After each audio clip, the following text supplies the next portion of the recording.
عالم اسلام کے عظیم نامور مبلغ آپ کی نگاہوں کے سامنے ہے اور حضرت کا چہرہ آپ کی چشمان مقدس جو ہے وہ آپ کے چہرے سے مستفیض ہو رہی ہے۔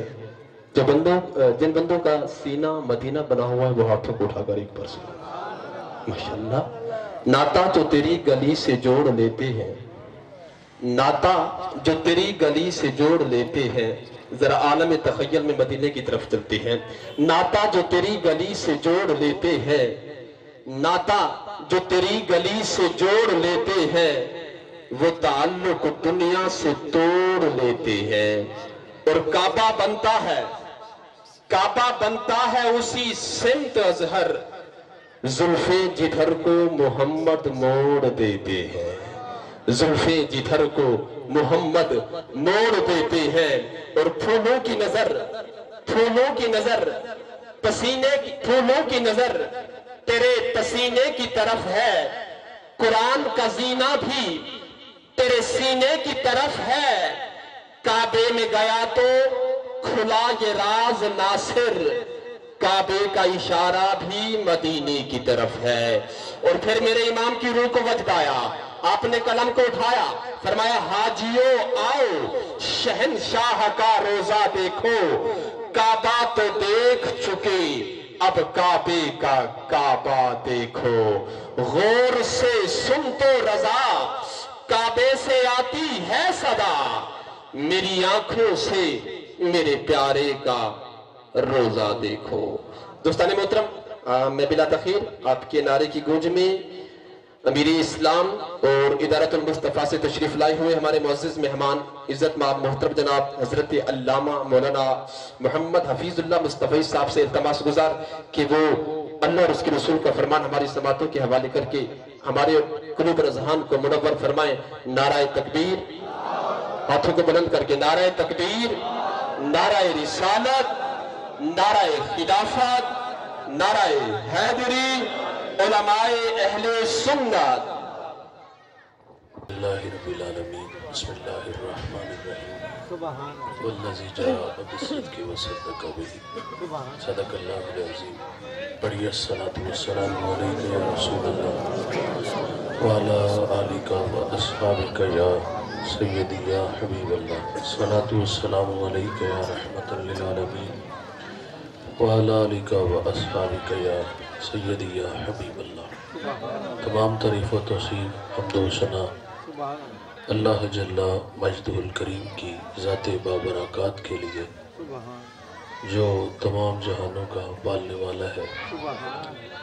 اللہ رب العزت کی حمد و ثنا کے بعد حضور تاجدار مدینہ، تاجدار انبیاء، معصوم آمنہ احمد مصطفیٰ حضرت محمد مصطفیٰ صلی اللہ علیہ وسلم کے حضور ناز میں عقیدتوں، ارادتوں اور نیازمندیوں کا خراج پیش کرنے کے بعد ذی وقار قابل ساتھ احترام اسٹیج پر جلوہ فراز میری جماعت کے مقتدر علماء، معزز محتشم حاضرین، السلام علیکم ورحمۃ اللہ۔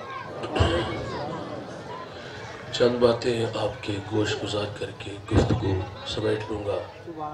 دعا ہے اللہ حق بیان کرنے کی توفیق عطا فرمائے، قابل عمل باتوں پر ہم سب کو عمل کر کے زندگی کی راہوں کو درست کرنے کی توفیق عطا فرمائے۔ حاضرین مجلس، اللہ تعالیٰ نے نبیوں کو مبعوث فرمایا۔ آنے والا ہر نبی اپنے زمانے میں اپنی قوم کو رشد و ہدایت کی دعوت دیتے، نبی کی تبلیغ سے لوگ متاثر ہوتے اور پھر دینی کاموں میں وہ لوگ معاون مددگار بنتے، اور پھر جو ساتھ قافلہ محبت شامل ہوتا تو ان کی وجہ سے لوگوں کو ہدایت کی راہ نصیب ہوتی تھی۔ میرے اور آپ کے آقا و مولا نبی رحمت صلی اللہ علیہ وسلم کی آمد سے قبل حضرت عیسیٰ علیہ السلام کے بعد 571 سال کا طویل زمانہ بیت چکا تھا۔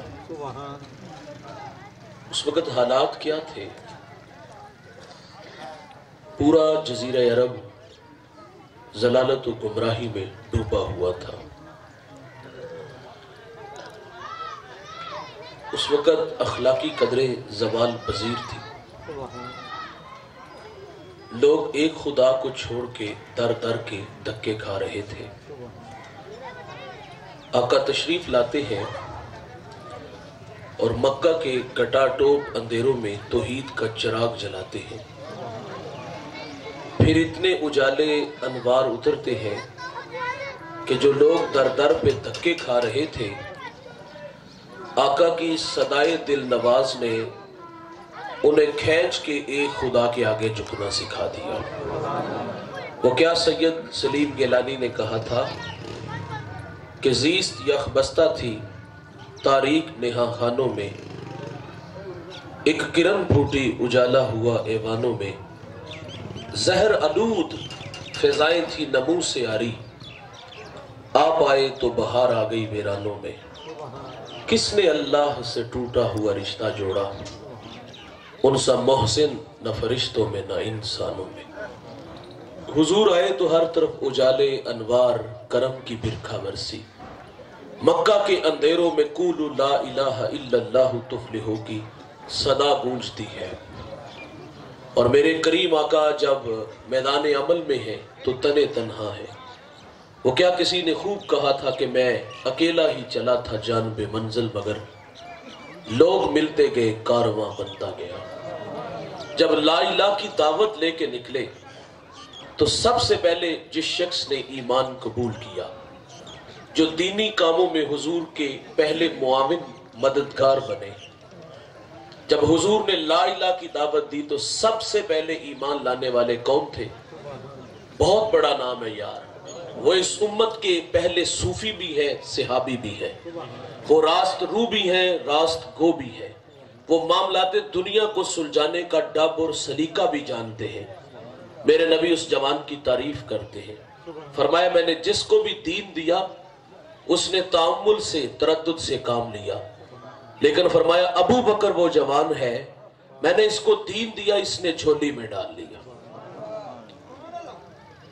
سب سے پہلے ایمان لانے والے سیدنا صدیق اکبر رضی اللہ تعالی عنہ ہے۔ علماء بس نے کہا کہ سیدہ خدیجہ پہلے ایمان لائی، علماء نے تطبیق کی ہے، فرماتے مردوں میں سب سے پہلے ایمان حضرت سیدنا صدیق اکبر لائے، خواتین میں سب سے پہلے ایمان سیدہ خدیجہ رضی اللہ تعالی عنہا نے قبول کیا ہے، اور بچوں میں سب سے پہلے ایمان حضرت علی رضی اللہ تعالیٰ عنہ نے قبول کیا ہے۔ اچھا، حضور نے ایک دن حضرت علی سے فرمایا کہ لوگوں کو جمع کرو، ہم کھانا کھلائیں گے، بعد میں بات سنائیں گے۔ لوگ جمع ہوئے، کھانا کھلایا گیا، اللہ کے حبیب اٹھ کے کھڑے ہوئے کہ میں نے پیغام حق دوں۔ ابھی کچھ ارشاد فرمانے لگے کہ لوگ اٹھ کے چلے گئے۔ میرے کریم آقا فرماتے علی نے دوبارہ پھر بلاؤ، ہم کھانا بعد میں دیں گے، پہلے بات سنائیں گے۔ لوگ جمع ہیں، میرے کریم آقا صلی اللہ علیہ وسلم اٹھ کے کھڑے ہوئے اور ارشاد فرماتے ہیں ہے کوئی ان راہوں پہ میرا راہی بنے، ہے کوئی میرا معاون مددگار بنے۔ راوی لکھتا ہے زبانیں گنگ ہو گئی، کوئی نہ بولا۔ پھر اس مجمع میں سے ایک بچہ اٹھا جس کا قد چھوٹا تھا، پیٹ بڑا تھا، تن پہ جو اس نے قمیض پہنی تھی اس کی 2 جیبیں تھی، ایک جیب سے کھجور نکالتا ہے منہ میں ڈالتا ہے، گٹھلی دوسری جیب میں ڈال لیتا ہے، ایڑیوں کے بل کھڑا ہوا اور پوری قوت سے بولا۔